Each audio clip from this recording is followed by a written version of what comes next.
A few weeks ago, I was scrolling through Instagram and I stumbled on this video. It looked like your typical man on the street interview. You know, the kind where there's a guy in the street with a microphone, there's a busy sidewalk, there's a lot of street noise, but this one was different. The guy in the video was listening, like really listening. He was asking New Yorkers about their rent, their childcare, about what they thought about what was going on in Gaza, who they voted for. This was stuff that's kind of hard to talk about. And it wasn't until the very end that he said it. I'm Zohran Mamdani, and I'm running for mayor. And I remember thinking, wait, what? This wasn't a campaign ad.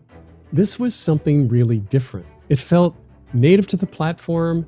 It didn't feel like marketing. And it made me, and apparently thousands of other people, stop and actually pay attention. Meanwhile, his opponent, who is this well-known political name with millions of dollars to spend on ads, he was running all these ads on television. What happened next wasn't even close. Mamdani won. He won big time. And here's why I'm telling you this. If you're an expert trying to build a reputation, trying to break through online, trying to earn trust when you're not the biggest name in the room, this story matters. Because the same exact tactics that helped a no-name candidate take down a political juggernaut are the same tactics you can use in your content. Today's story isn't about politics, it's about attention and how a little guy can win. It's really a perfect David and Goliath story, told in 60-second videos. And today, we're going to break it down, how to earn attention in a world that's tuning you out. I'm Brad Powell, and this is the Standout Business Show, the podcast for those who want to make a bigger difference by showing up differently. This is episode number 4 in our current series on ditching the content machine. If you missed episodes number 1 through 3, definitely go back and check those out. We covered why posting more won't make you visible, how your expertise is already enough, and why your content isn't building trust and what to do instead. But today, I want to show you a real-world example of someone who did everything differently and broke through. This episode is for every expert entrepreneur who feels like the little guy going up against louder, flashier, or more well-known competitors. By the end, you'll walk away with 5 specific lessons from a political campaign that turned short-form video into a giant killer. So let's get started. So what we have going on here is a collision between 2 attention strategies. On the one hand, you had the old way. You've got former Governor Cuomo. He's got big name recognition. Everybody knew who he was. He had all the money he needed to spend on ads, and he did a lot of traditional media buying. He literally spent millions just blanketing the airwaves.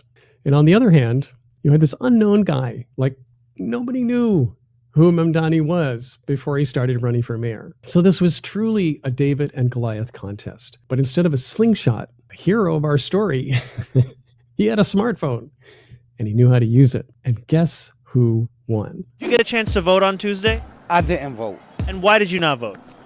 Because I don't believe in the system anymore. And did you get a chance to vote on Tuesday? Yes! And who did you vote for? The $1,000,000 question. Trump. Hillside Avenue in Queens and Fordham Road in the Bronx are 2 areas that saw the biggest shift towards Trump in last week's election. Most of these people are working families. They're working 1 to 2, 3 jobs, and rent is expensive. Foods are going up, utility bills are up. And that's your hope, to see a little bit more of an affordable life?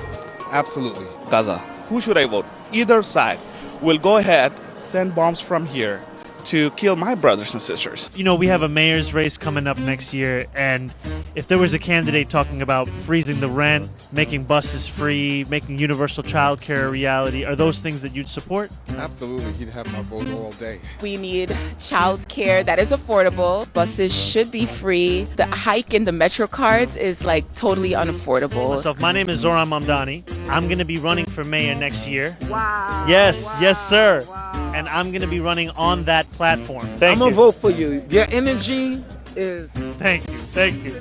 My energy's getting up to inflation. Now, as I said, this show isn't about politics. This is a show about standing out. So let's break down exactly why that clip And Mamdani's whole approach worked so well. And how you can do the same thing even if you don't have any kind of following to start with. So here's 5 standout lessons that we can take away from this example. Number 1, use familiar formats. Mamdani didn't invent a new genre when he started making his videos. He borrowed from things that were already out there. So in this case, he took something that people already recognized, the man on the street type of interview, and he used it in his own content. And the reason this works so well is because people already know the format. It's casual, it's candid. And the other thing about this is that it's absolutely authentic. You see him talking to real people, and you see him listening to real people. None of this is made up. None of this looks like a typical political campaign ad at all. It's just, hey, what do you think about this? And then getting an honest opinion. Don't worry so much when you're making content about overproduction. Stop overthinking your content. You don't need a lot of creative. You just need something that's familiar and native to the platform. Number 2, listen first and create second. Mamdani didn't go out like what normal politicians do and talk at people. He started by asking questions, and then he listened, and then he used what he heard in his content. This is like market research 101. Go talk to your audience, find out what they're interested in, find out what they need from you, find out all the things that you can about them, and then take all of that and make more content in response. When you compare this approach to the typical campaign ad, this was so refreshing. It was so different. It was so distinctive. It made people think, oh, this guy actually cares. He's actually hearing what we have to say. Imagine that. Your most powerful content wants to act like a mirror. You want to reflect the needs of your audience back to them. Go turn your next piece of content into a question.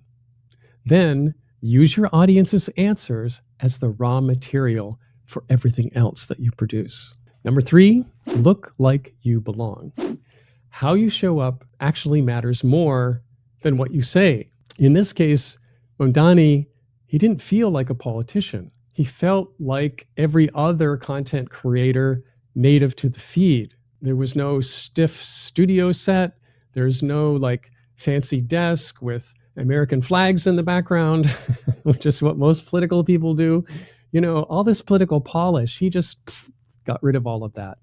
And he went out on the street and he just acted like a normal human, which is what you can do. You don't need to, quote unquote, act like a business.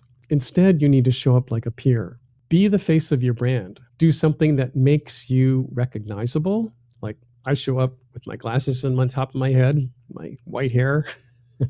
And literally, when people see me on the street, they go, oh yeah, I've seen you. I know you. And this is the response that you're looking for. You want people to recognize you. So be yourself, but with a lot of intent and a lot of your conviction. Number 4, gain momentum over perfection. So using video, using vertical video on your phone can be the fastest way to go from unknown to unforgettable. You don't need to worry about fancy edits. You don't need to wait for approval from someone else. You can just start shipping your videos as often as you can. Instead of working on being polished, Mamdani worked on being present. And the takeaway here is be willing to show up scrappy. Show up often and show up with your heart. So your homework is go out there, ask some questions, and then start publishing. Create some small, bold ideas. These are what I call mic drop moments, and do it often. Perfection is so forgettable. But your presence is powerful. So number 5, you can't buy trust. You've got to earn it. You just can't buy attention in the way that we used to. The old school marketing is now feeling kind of invisible. This is probably the most striking contrast of all between these two campaigns. Cuomo absolutely carpet bombed the airwaves with ads, and they were done in a style that most people completely tuned out. All that ad spend, all those TV ads, nobody watched that stuff. You know, they'd see the ad come up and like blank right out. Whereas Mamdani posted videos with messaging that mattered to people. Cuomo was trying to interrupt people, and Mamdani was inviting them into a movement that they could join. So your takeaway here is stop trying to scale before you've connected. Remember that right now, attention is earned. Take all the old school marketing tactics and throw them out the window. If you lead with your truth, people will feel the difference and they'll start carrying your torch. One of the most interesting things that happened with Mamdani's campaign was that in addition to the videos that he made, other people, ordinary people, picked up the torch and they started making videos in response to what he was doing because his message resonated so much that they literally wanted to share it. They wanted to share what they thought about it. His main message was actually really simple. It was like, hey, what it would be like if we could make this city affordable enough so that we could all live here. And people are like, yeah, that's a good idea. It's something that resonated. It's something they wanted to talk about. It's something they wanted to get behind. And it's something they wanted to see happen. This is exactly the kind of resonance that you want to create with your own messaging. All right, so here's my lightning round wrap up of what I think Mamdani understood and what we can learn from it. So number one, be findable. Know how your audience will discover you. Number two, use formats that they trust. So find a format that works for you, borrow it, and then own it. Number three, go vertical. Show up where people actually consume content. Number four, build a visual identity. Be recognizable. Be instantly recognizable. Number five, earn attention. Don't try to buy it. Number six, last one, ditch the old playbook. Start showing up like a native. So what does this all mean for you? Well, you don't need to post more. You don't need to spend more. You don't need to try harder to be everywhere. You need to say one thing clearly, with conviction, and do it often. You need to listen harder than anyone else in your space. And you need to tell the truth and tell it on camera so people see your face. If you want attention today, you don't go looking for it. You earn it by showing up like someone worth listening to. And if you want help doing that, if you want to turn your lived experience into the kind of content that builds trust and gets shared, well, come talk to me, because that's exactly what I help my clients do with Mic Drop Moments. They show up for one interview and we turn it into video content that connects. Just go to standoutcall.com and let's make something that matters. Next week on the show, your message isn't boring, it's just not sticky yet. I'm going to walk you through how to make your audience feel seen in your story so your message doesn't just land, it lingers. And until then, keep showing up because the right people are waiting for you.